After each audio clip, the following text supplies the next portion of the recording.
This time we're gonna target upper spine, traps, chest, lats, and low to mid back. Not low back, but the bottom of your shoulder blades. So coming down to the ground, you can start with a can, you can start with your mini hypersphere. If you still haven't found a ball, if you have a dog, go jack your dog's ball, steal it from him. Wash it off first, because it's probably covered in slobber, but you can do that too. It's coming down flat on your back. You're gonna take your ball, and if you don't have two balls, you'll start with one medium-sized ball, and you're gonna target right and left sides separately. So rolling your shoulder over, you're gonna take the ball, if you have your spine here, you're gonna place the ball on the left side of your spine, so avoiding being on the bony processes of your spine, and then you'll rock your shoulder back over. So from there, you have weight. You can apply more pressure or less pressure by adding rolling over more or easing up and rolling away from the ball. Once you're in position, you have a good application of pressure, you're gonna wanna move your arm in all three planes. So you'll take your arm, you'll reach overhead, you'll come back down to your side, and you'll repeat that 3 to 5 times. And then you'll wanna work your arm across your body and then back open.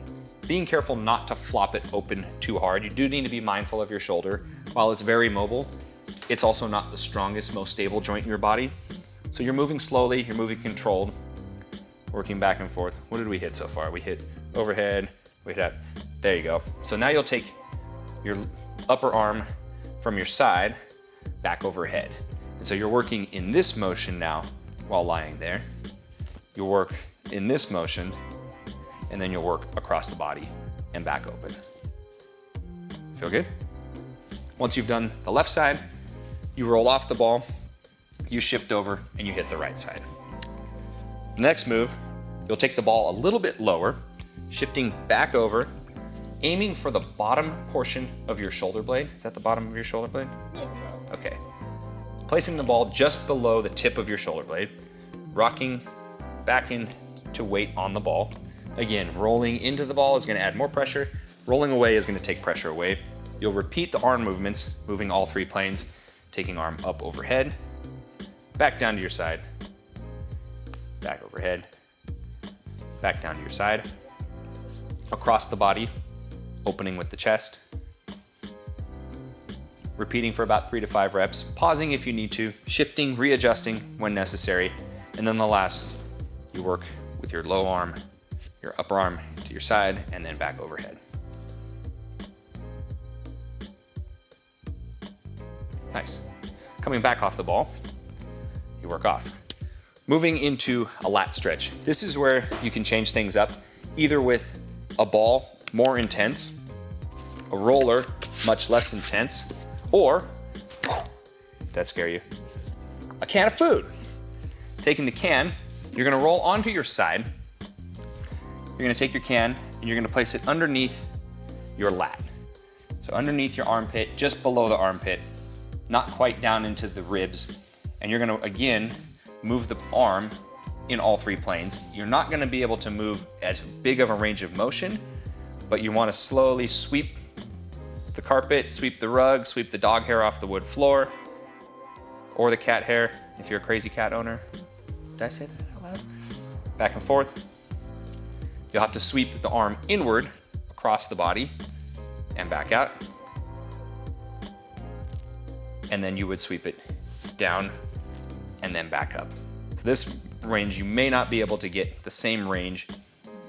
A little harder that way, isn't it? As you're lying in your lat, keep in mind, this muscle is fairly large. It doesn't just concentrate here. It actually extends down and wraps around your back. So it is okay, as you're moving around, to shift your body weight. Remember those hot spots that we targeted in the low body? Don't be afraid to move the roller, the can, the ball, and find a new hot spot, and then move your arm in the planes as you work through. Taking about 30 to 60 seconds in each spot, working your way down. As you finish off your lats, you can plant your hand, push yourself off the can, the object, remove it. Here, the next stretch is gonna target the chest. You can use the edge of your can a little bit harder. Best to move towards a more rounded object, golf ball, tennis ball, softball, dog's ball, mini hypersphere, vibrating power on or off. You're gonna take the ball and you're gonna place it on the opposite side chest. Pressure comes from you pressing into your chest with the opposite side hand.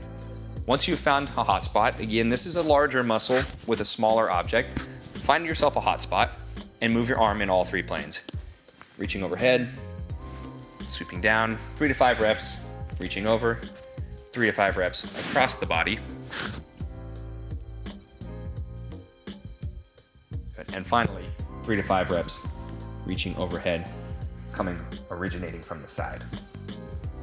Remember to keep pressure applied in the ball, moving, finding new hot spots when you need to, taking about 30 to 60 seconds in each spot. Your final stretch targets your traps, the upper neck muscles that run up into here and cause you to tense up, the ones that all the ladies want to have so they look like they have, big old shelves up here, right? That's what everyone wants. Again, best to take a rounded object. You're gonna take the object in the hand, opposite side shoulder, pulling downward. Maybe we can turn this way a little bit. Pulling and pressing downward. Once you've found your hot spot, same thing with the arms. Reaching overhead, back down.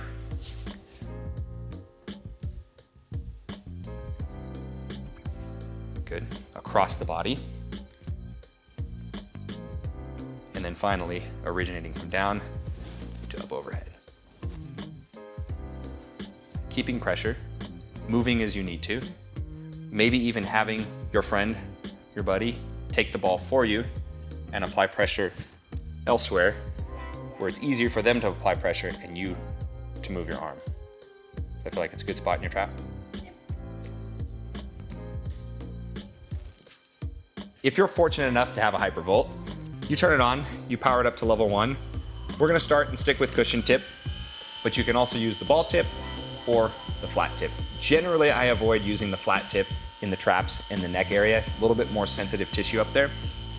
So she's gonna start with the cushion tip, and she's gonna target her lats first, reaching under, arm comes up. Sometimes you can just rest it behind your head. You can kind of push your head back for a little bit bigger stretch, and just working up and down. So many of the moves on the upper body are gonna be a little bit easier when you use your partner. Have your significant other come over and just offer to do the same for them. It's a little bit easier to target your lats when your friend lends you a hand. Working into your chest, she'll take the same level 1 cushion tip and she'll just target her hot spots, working back and forth, significantly reducing the time and the load that it takes to perform your own myofascial release. You can even target the front of your shoulders like she's doing.